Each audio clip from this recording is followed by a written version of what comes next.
everybody. Good afternoon. How are we? Great. Good. Good to see you all. I want to start today by addressing the U.S. Army soldiers who went missing while conducting a mission to repair and tow an immobilized tactical vehicle in Lithuania in the early hours of March 25th.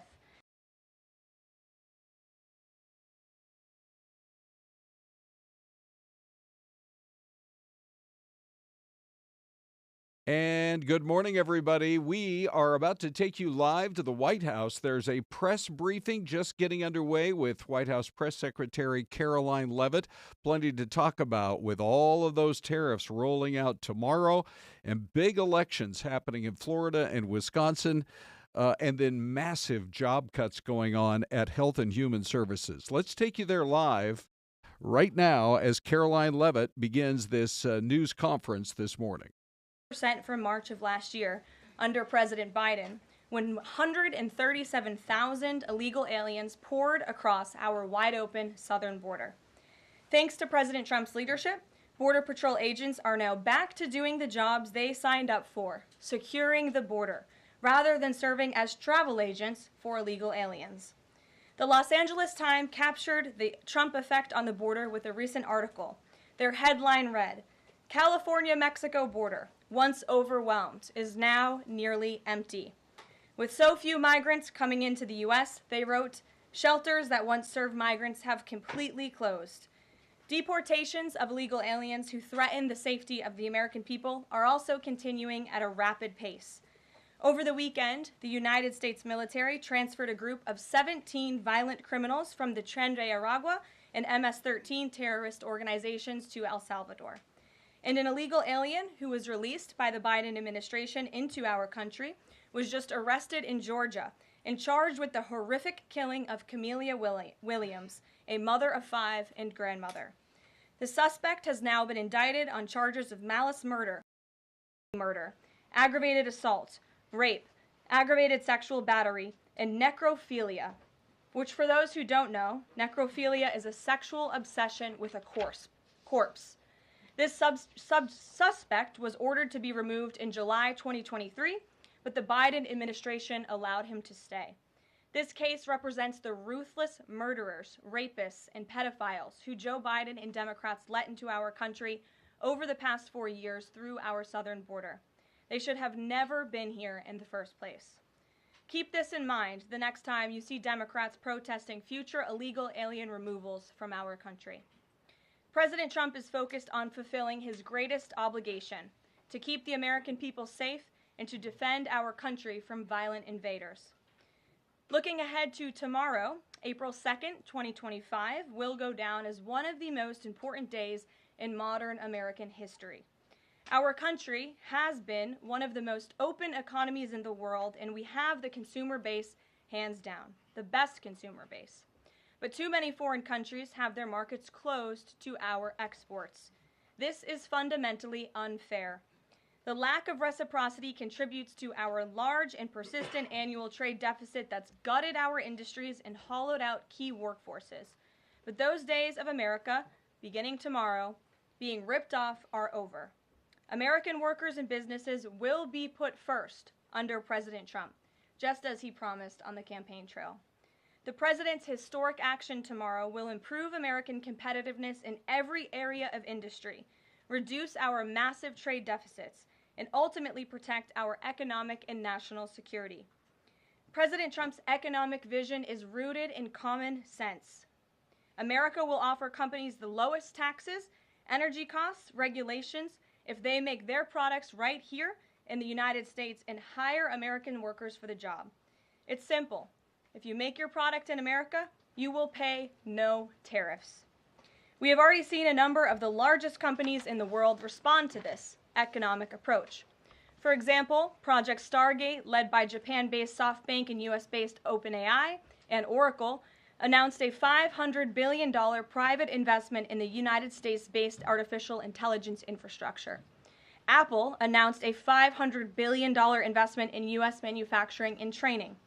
NVIDIA announced it will invest hundreds of billions of dollars over the next 4 years in U.S.-based manufacturing. And the Taiwan semiconductor manufacturing company TSMC announced a $100 billion investment in U.S.-based chips and manufacturing. These are just a few of the investment announcements that have already been made, and it is clear that President Trump's America First approach is already working. In our new media seat today is Mark Halperin, the co-founder and editor-in-chief of Two Way, a new live video platform that builds communities around interactive conversations with leaders and content creators from every subject area. Mark and his colleagues welcome all voices into discussions that are spirited but respectful. They have over 37.5 million video views, over 3.6 million watch time hours since the platform began just last year. This is new media in its truest sense, allowing the people to ask questions, make comments, and be an active part of engagement on the most important issues facing the country and our world. With that, Mark, please kick us off, and welcome to the briefing room. Thank you, Caroline. I appreciate it. I'll ask you a question about tariffs and then one from one members of our community about education. It's perceived by some that companies or countries, if they change their policies either before tomorrow or after tomorrow, can have the president alter what he's planning for that country or that sector. Is that a possibility? And if so, what factors the president consider in making those changes? Well, the ultimate change for these companies and these countries, Mark, will happen when they decide to do business in the United States of America. And as I just laid out, they will face no tariffs at all if these companies choose to invest here in the United States and to move their production and their manufacturing here to the United States as well. As for tomorrow, the president will be addressing the decades of unfair trade practices that have ripped our country off and American workers off. It has hollowed out our middle class. It has destroyed our heartland, and the president is focused on reshifting our global economy to ensure that America is once again the manufacturing superpower of the world. So if they do something today or later in the week that's a pledge for future activity, would that be good enough potentially to alter the policy? Again, the president has been looking at the very unfair trade practices of the past. Certainly, the president is always up to take a phone call, always up for a good negotiation, but he is very much focused on fixing the wrongs of the past and ensuring that American workers have a fair shake. So if someone calls after tomorrow and says, hey, I'm ready to make a change, he'd be open to that? The president is always open to taking calls. Okay. A question from one of our community members. Katie Reeves is a school teacher in Wisconsin. She's taught K through 8 in public, independent, private, and private schools. And here's what she wanted me to ask you. She says, I see the elimination of the Department of Education as an excellent first step in the improvement of our school system. Do you see any further role the federal government can take beyond this, possibly in promoting the expansion of voucher programs or reducing the influence that teachers' unions hold over our schools? Mm-hmm. Well, first of all, I want to thank Katie for her service to our country and our nation's children. Being a teacher is the most noble profession that we believe one can have. And the president said in his remarks when he signed the executive order to dismantle the Department of Education that he loves our teachers. And in part, this order is to empower our teachers to have greater decision making in the classroom. Nobody knows our nation's children and our students better than our teachers who are with them every single day. As for the federal government's role, to get to the heart of Katie's question, the president has made it clear to Linda McMahon that we need to find other places within our federal government for critical programs regarding education. Pell Grants, Title IX, lawsuits, etc., civil rights lawsuits, all of that are critical functions, special needs programs, nutrition programs, but there are other places throughout the federal bureaucracy where those things can happen and work. The Department of Education has been a very bloated bureaucracy. We spent trillions of dollars on this department, and for what? Our children are worse off as far as education goes today than they were when this department originated, and that's very concerning to the president. So, the two issues she cited, are those priorities for the president? School education choice, vouchers, and diminishing the role of teachers' unions. The president is very supportive of both of those things, particularly when it comes to school choice. He has said that school choice is the civil rights issue of our time, and he wants every child, regardless of zip code, socioeconomic status, how much money their parents have, to be able to go to the school of their choosing that best suits their educational needs. And he is going to empower state and local leaders to make those decisions on behalf of our nation's children. Thanks for being here, Mark. Jeff. Just changing subjects for 1 second. The administration has expressed a complete confidence in how all the deportation flights to El Salvador were conducted. But now that the administration has conceded that there was an error of one Salvadoran national, will there be any reviews conducted? And does the president express any thoughts on the one error that was disclosed in court last night? Well, first of all, the error that you are referring to was a clerical error. It was an administrative error. The administration maintains the position that this individual who was deported to El Salvador and will not be returning to our country was a member of the brutal and vicious MS-13 gang. That is fact number one. Fact number two, we also have credible intelligence proving that this individual was involved in human trafficking. And fact number three, this individual was a member, actually a leader of the brutal MS-13 gang, which this president has designated as a foreign terrorist organization. Fact number four is that foreign terrorists do not have legal protections in the United States of America anymore. And it is within the president's executive authority and power to deport these heinous individuals from American communities. It is a promise he campaigned on. It is a promise he is keeping. And every single person in this room should be grateful for that, considering especially MS-13 is very prevalent and prominent here in the District of Columbia, in Maryland, and in Virginia. And the president, the attorney general, everyone who has been involved in these operations is focused on eradicating these criminals and terrorists from our communities. The vice president said he was a convicted member of MS-13. What evidence is there to back that up? There's a lot of evidence, and the Department of Homeland Security and ICE have that evidence, and I saw it this morning. Steve. Has the president fully made up his mind on the level of tariffs to impose tomorrow? We keep hearing about a 20% flat rate. The president said last night he has made a decision and a determination. I was with him in the Oval Office earlier, and he is going to announce that decision tomorrow. I don't want to get ahead of the president. This is obviously a very big day. He's with his trade and tariff team right now, perfecting it to make sure this is a perfect deal for the American people and the American worker, and you will all find out in about 24 hours from now. And are the car tariffs going to go into effect on April 3rd as scheduled? Correct. Yes, they will. Okay. And last thing, would you like to respond to the Chinese military drills around Taiwan? Yes, I would. As a matter of fact, the National Security Council briefed me on this morning, and they said that the president is emphasizing the importance of maintaining peace in the Taiwan Strait, encouraging the peaceful resolution of these cross-strait issues, reiterating our opposition to any unilateral attempts to change the status quo by force or coercion. That is directly from the National Security Advisor. Just for you, Steve Holland of Reuters. Monica. Thank you so much, Caroline. Elon Musk this week revealed that Doge found that the Biden administration issued over 2 million Social Security numbers to illegal aliens, found 20 million dead people marked as alive in the Social Security system. Has the White House confirmed these numbers with Elon, and is the White House looking into correcting this? I'm not sure about those specific numbers that Mr. Musk cited. I can tell you what the Social Security Administration has said themselves, according to an Inspector General's report that was conducted last year, showing there was nearly $80 billion worth of fraud in this program. We know for a fact there are individuals who should not be receiving benefits on the Social Security rolls, and this administration is focused on cleaning out the waste, fraud, and abuse in every agency, but particularly in Social Security, to make it stronger for our tax-paying, law-abiding citizens who deserve these entitlements and programs. Because you did bring up Doge, I do want to tout the incredible efforts that have been made at the Environmental Protection Agency. And Administrator Lee Zeldin is just doing a tremendous job. Just yesterday and today it will be going into effect. He announced that taxpayers will be saved $8 million in annual lease costs by moving staff out of the 323,000 square feet of space that the EPA currently occupies, which is completely unnecessary. Yesterday, Administrator Zeldin also announced he will be shutting down a museum that the Biden administration built to tell a selective story about the EPA's history and climate change. It was a real pat on the back to President Biden. And guess how much American taxpayers paid for it? $4 million for this museum that I think only 1,000 visitors saw last year alone, and it would cost American taxpayers $600,000 per year to operate this museum. Well, it's not going to exist anymore. We're going to save taxpayers those critical funds, and Administrator Zeldin is very proud to announce that. And just at EPA alone, and the cuts that they have made, they've saved taxpayers more than $22 billion in wasteful grants and spending. Peter. Thank you, Caroline.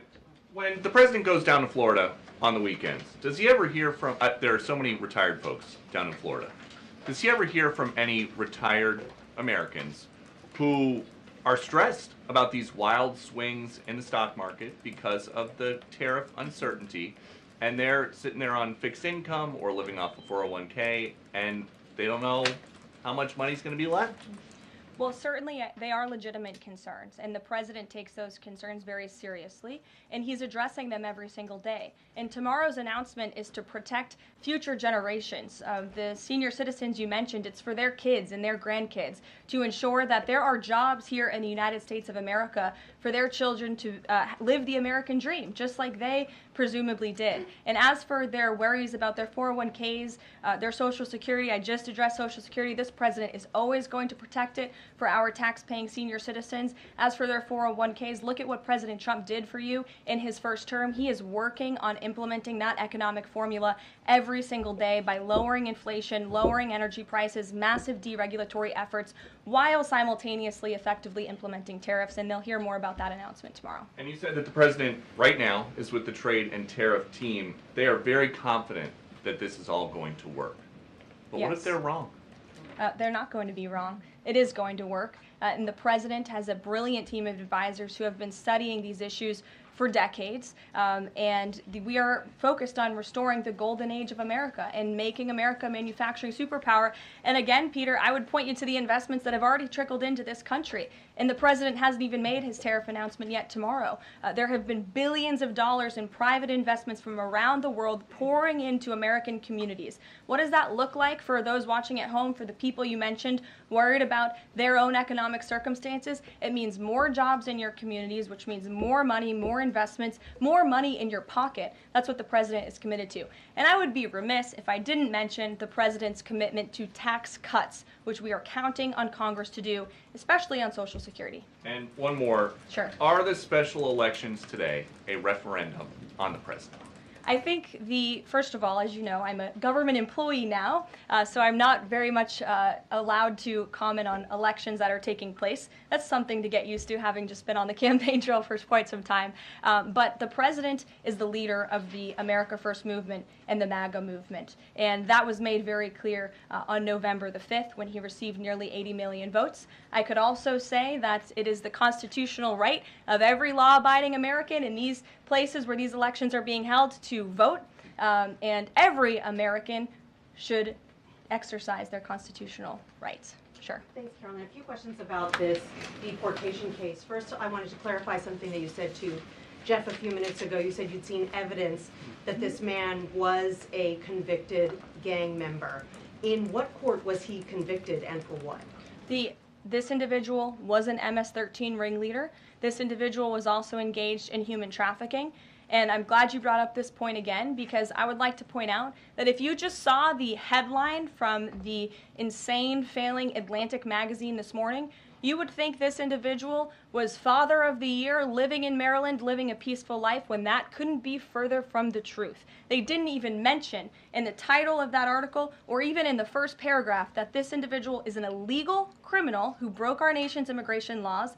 He is a leader in the brutal MS-13 gang, and he is involved in human trafficking, and now MS-13 is a designated foreign terrorist organization.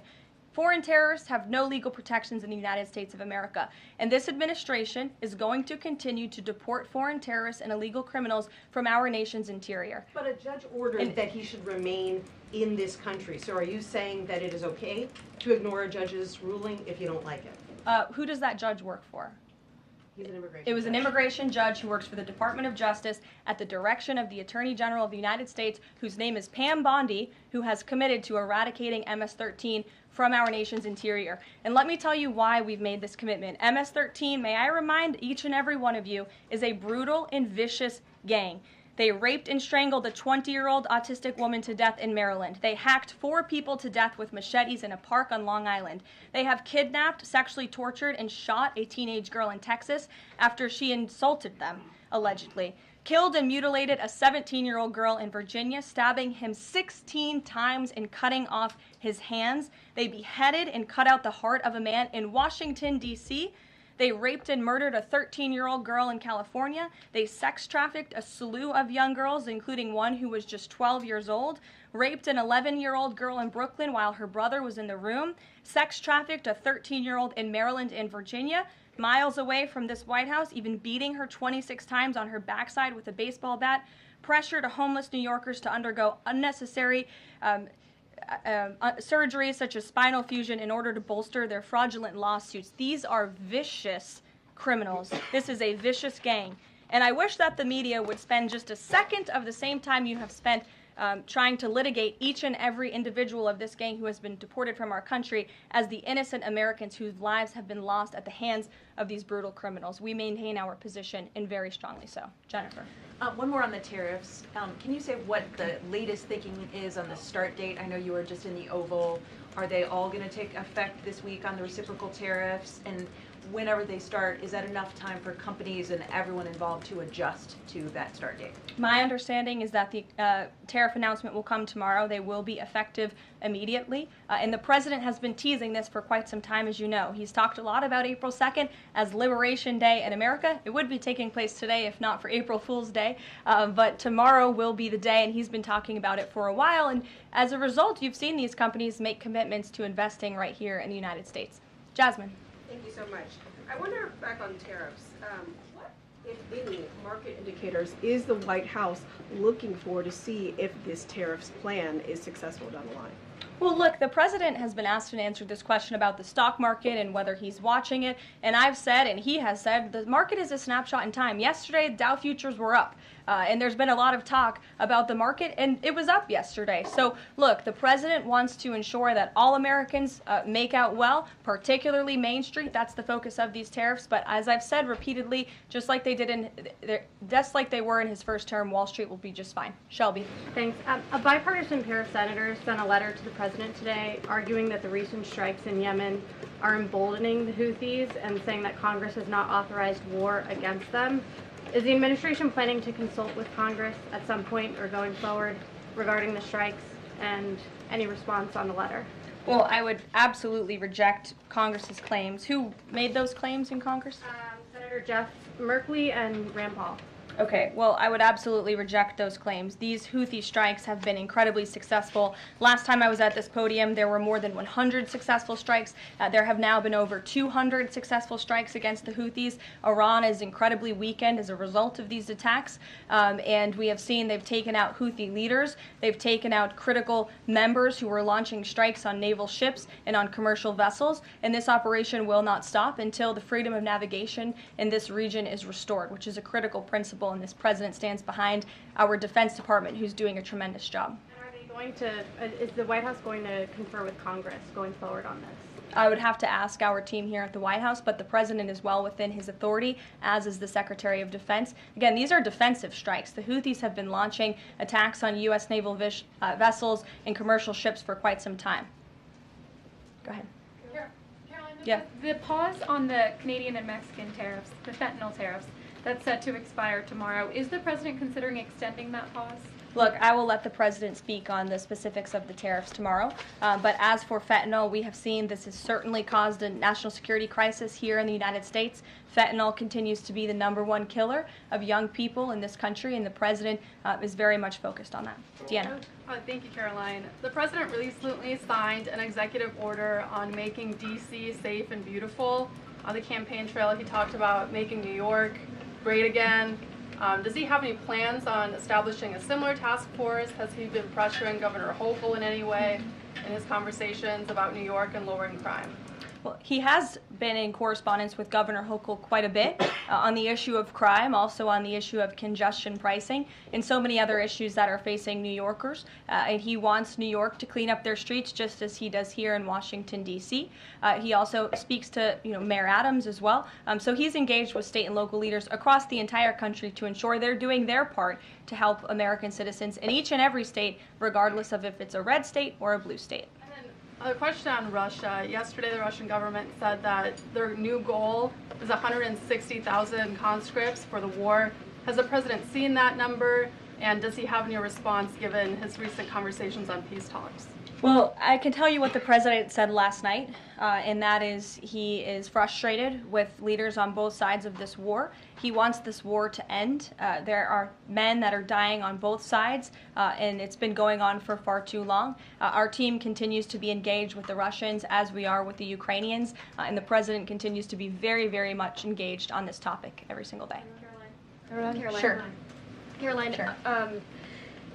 the president said over the weekend that he couldn't care less if prices went up on foreign cars because people buy more American cars. There's been consensus from a lot of economists that these tariffs could raise prices on other goods as well. Is the president comfortable with Americans on Main Street paying more because of these tariffs? The president is doing everything he can, and this entire administration is doing everything we can to bring down the cost of living in this country. An inflation mess that was fueled by the previous administration's reckless spending, overburdensome regulations that this administration is focused on slashing every single day. I just read you a statistic just from the Environmental Protective Agency alone. We're saving taxpayers money that's ultimately going to drive down inflation, and we're unleashing the might of our energy industry, which will bring down prices as well.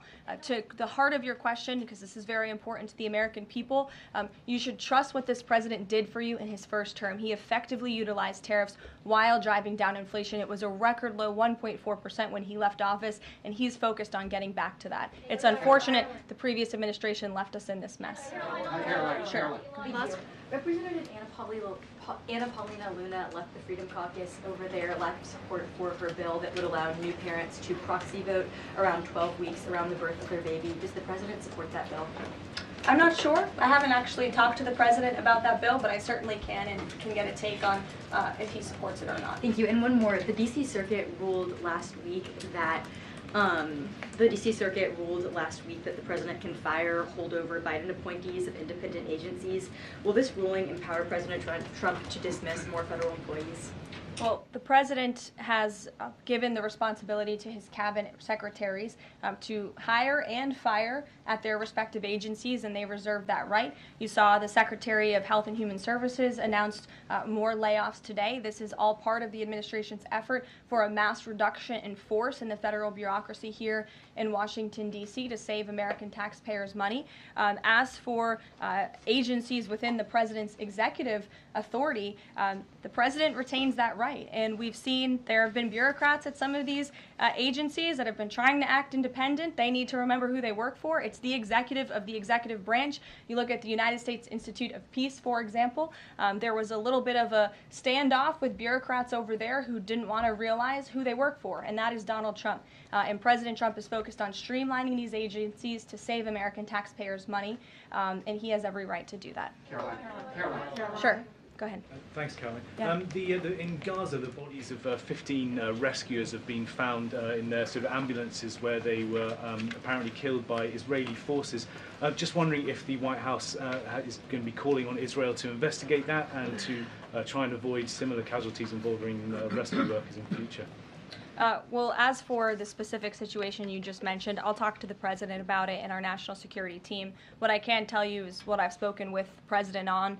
He very much remains committed to backing Israel, and it was only because of this president and his team's leadership that we had a temporary ceasefire in Gaza, that we were able to bring many hostages home. And the president made it very clear to Hamas, you get the hostages out, all of them, or there will be hell to pay. And Hamas is certainly witnessing what it feels like for all hell to be paid, and the president supports Israel's right to defend itself. Any progress at all on a ceasefire at the moment, as far as the president's concerned? The president and his team continue to be engaged on this every single day. Sure. Go ahead, Tam. So I'm just wondering, related to that, if you have an approximate date for the president's first foreign trip. I think there was a little confusion yesterday about what month he was talking about. And then will he need a ceasefire to be in place or closer, either in Gaza or in Ukraine, before that trip takes place? Mm-hmm. The president will be heading to Saudi Arabia in May. As for specific dates and details, we will be reading those out to you as soon as we possibly can. I know our teams are working on the details of that trip. And then again, as for a ceasefire, the president's made it clear that's what he wants to see in Russia and Ukraine, and his team continues to be engaged on it every day. Kelly. Signal, you said case closed yesterday. Do you, as that case was closed, do you have anything that you can share about what was learned, how this can be avoided in the future, any sort of findings from that investigation? The case is closed, and the president continues to have confidence in his national security advisor. Yes, Kelly. Kelly. Thanks, Karoline. So Sorry, the president Ed. has said... Ed, I'll come to you after. The president I'm said... glad you're so eager to ask a question. It's Liberation Day. Yes, it is. Caroline, the president has said foreign Tomorrow. countries and companies will eat the cost of tariffs. In his speech on Inauguration Day, he said, quote, instead of taxing our citizens to enrich other countries, we will tariff and tax foreign countries to enrich our citizens. Right. So then why did he have to tell the domestic automakers not to raise prices? Well, that was a private conversation that was had. I'm not sure if that comment was made or was not made. But as for what the president said in his Inauguration Day speech, he's absolutely correct. A tariff will be a tax on these foreign nations, these foreign companies, and if they want to be absolved of that tariff, then they can come here to the United States of America to do business, bring their jobs here. Edward, go ahead. Thank you. So Canadians have been negotiating with the Commerce Secretary over the trade, the tariffs. How many companies are mutually talking with the U.S. or countries are mutually talking with the U.S. to lower tariffs? I don't have a specific number, but I can tell you there have been quite a few countries that have called the president and have called his team in discussion about these tariffs. But again, there's one country the president cares most about, and it's the United States of America, and doing what's best for the people who elected him to this office to restore their jobs, their wealth, and their prosperity. I'm looking at the clock. I have a hard out today. I have a hard out today because I'm actually heading over to the State Department with the First Lady of the United States. She will be delivering remarks at 1 o'clock this afternoon at the 19th International Women of Courage Award ceremony with our great Secretary of State Marco Rubio that starts at 1. This is the 5th year Mrs. Trump is participating and standing with brave women leaders who embody American values abroad. And the First Lady in her remarks today will highlight the profound connection between the love and courage that will be shown by this year's honorees. I encourage everybody to tune in at 1 o'clock, and then we'll see you all tomorrow for Liberation Day. Thanks, guys. Thanks, Caroline.